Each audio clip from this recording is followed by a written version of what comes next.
Let's jump right into the game just before the 9-minute mark.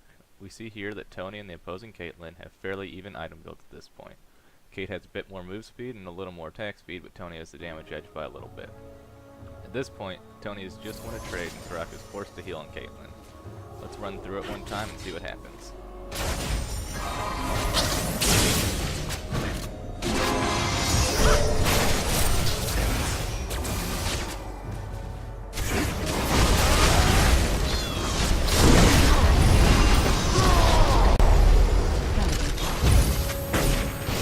That engage did not go as well as I think Tony would have liked. Let's examine what went wrong. Yes, the side brush could have been warded, but let's focus on what Tony could have done without having a more capable support. There are many things to think about when in lane. First, we need to know what everyone's level is. Both marksmen have hit level 6 and both supports are still level 5 at this point in the game.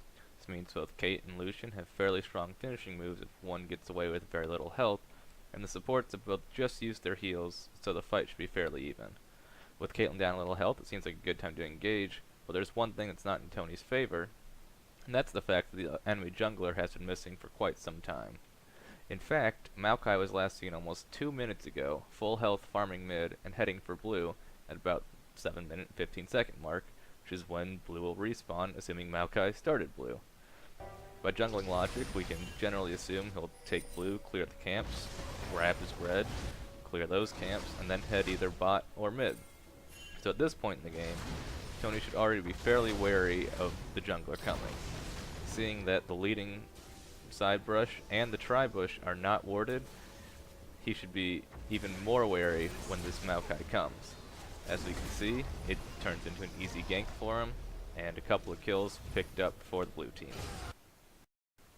I will be the first to tell you that keeping track of the jungler isn't as easy as I just made it out to be. What is another easier method that could have saved Tony here? Let's look at the clip again, but I'll pause it when we'll hit the point we could have given a much better chance to survive.